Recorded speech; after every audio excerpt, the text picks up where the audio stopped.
मासा आई नहीं अभी तक। मासा ने कल से कुछ भी नहीं खाया दादा, आज उन्हें कुछ ना कुछ खिलाना पड़ेगा, नहीं तो उनकी तबीयत बिगड़ जाएगी।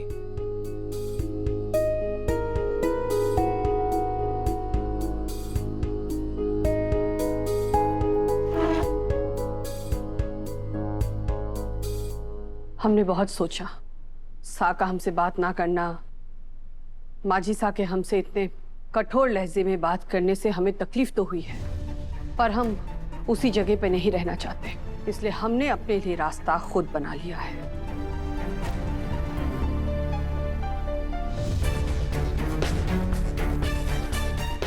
सा को वापस बुलाने का तरीका ढूंढ लिया है हमने, और वो जरूर आएंगे। हम नहीं जानते हैं कि माजी सा हमें और सा को दूर क्यों रखना चाह रही है, पर हम इतना जरूर जानते हैं कि साल का ये एक दिन है जब सा हमसे दूर रह ही नहीं सकती। कौन सा दिन मासा? हमारी वेडिंग एनिवर्सरी।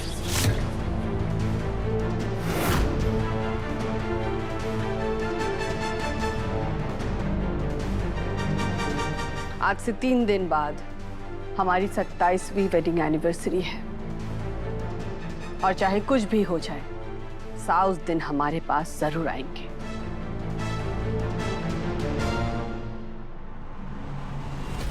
देवर साहब, हमारी ये वाली एनिवर्सरी 25वीं एनिवर्सरी से भी ज्यादा बड़ी होनी चाहिए। आप सारी तैयारियां शुरू करवा दीजिए। जी भाभी साहब। चंद्रिका सिंह चौहान अपना हक जताना भी जानती है और पाना भी जानती है। एनिवर्सरी के दिन सा हमारे पास होंगे, कोई नहीं रोक पाएगा उन्हें, और पूरी दुनिया देखेगी एक सुहागन और एक पत्नी की शक्ति क्या होती है।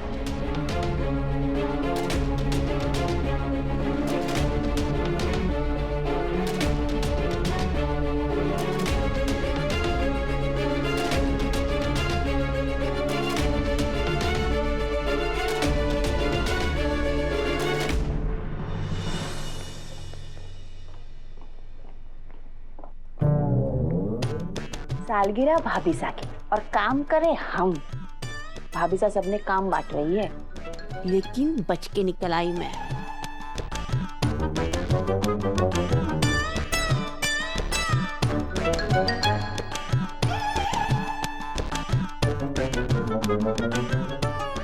भैया जी, आप ना लैपटॉप में बस घुसे पड़े रहिए। आपको दाल में कुछ काला ना लग रहा?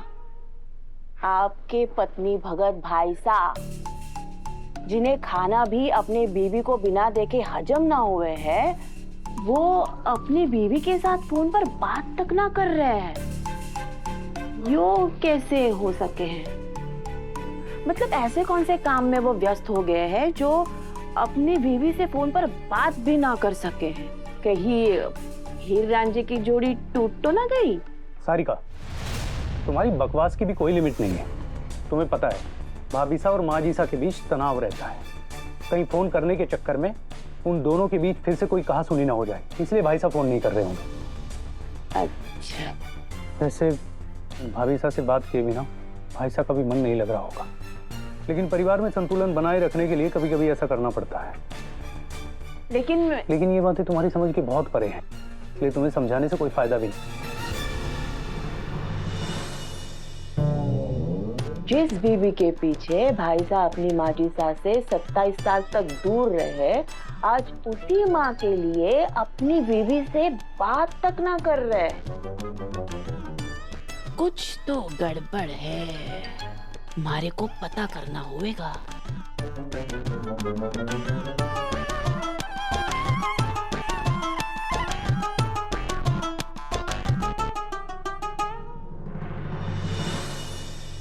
जब हमारे लिए एक एक पल काटनो इतना मुश्किल हो रहा है,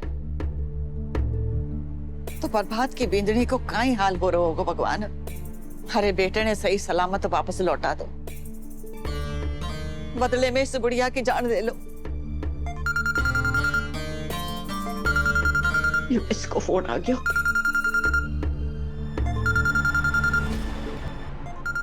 जासूसी करने के लिए फोन करे हंसुड़ी। हाँ बोल। जिंदा हूँ अभी, काई वास्ते फोन कियो है? धोख माजीसा, अब आपकी तबीयत कैसी है? और भाई साहब कैसे है? रनकपुर में अब गर्मियां शुरू हो गई होवेगी, है ना? थारे को पता ना है काई कि हम तीर्थ यात्रा पे निकले हैं? अबे ठीक से बता, फोन काई किया हुआ? मैंने तो बस आपका हालचाल पूछने के लिए और आपकी तारीफ करने के लिए फोन किया था। मतलब भाई साहब और भाभी साहब ने अब तक कोई अलग ना कर पाया है, लेकिन आपने तो एक ही रात में उन दोनों को एक दूसरे से दूर कर दिया और आप तो अब उन दोनों की फोन पर बात भी ना होने दे रही है। वाह माजिदा वाह, सास हो तो आप जैसी। सामने तो सुलह कर दी, लेकिन 27 साल पुराने घाव का बदला भी ले लिया। अरे मैं तो कहती हूँ ना माजी साहब, आप तब तक बदला लेती रहिए जब तक आपका मन ना भर जाए। आप कह रहे तो माजी साहब मैं भाभी साहब की फोटो आपको भेज दूँ? इतनी अकेली और इतनी उदास मैंने आज तक उन्हें कभी ना देखा, कसम से।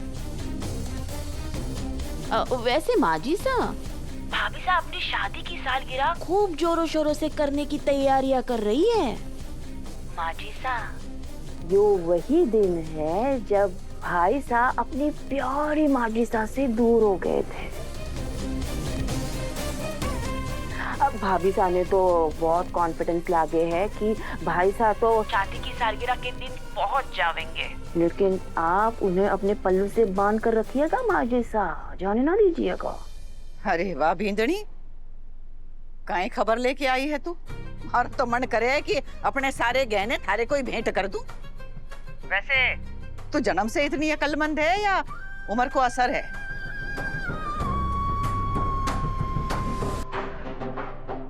जन्म से। हमारे मामेर के लोग कह रहे हैं कि मैं जन्म से ही समझदार हूँ। हाँ होवेगी, वो तो हमारो मयूर बेवकूफ निकलो जिसने थारे से ब्याह कर लिया। और थारे जैसी कुलच्छनी जिस घर में भी ब्याह के जावेगी ना, वहाँ कलेश ही कलेश होवेगा। जहाँ मौका देखा नहीं कि लगी इधर की बात उधर करने। माजी साहब, शायद आप भूल रही है कि उस करिश्मा का पर्दाफाश करने में मैंने ही आपकी मदद की थी। हाँ, काठ की हांडी एक बार ही चूल्हे पे चढ़े बहू रानी। वैसे शर्म तो बेच का ही है ना तूने, तभी जिनके पैसों पे पल रही है उन्हीं को सांप बन के डसना चाहे। एक बात कान खोल के सुन ले, दोबारा ऐसी आग लगाने वाली बात करी ना तो उसी आग में तेरे बाल झोंक दूंगी मैं, समझ गई? बात करे। हाय मारा राम जी, माजी साहब तो कुछ भी कर सके हैं, सच में आग भी लगा सके हैं। मैं अपने यो बाल जला ना सकती, लेकिन अब मैं दाल में काला ढूंढूंगी कैसे?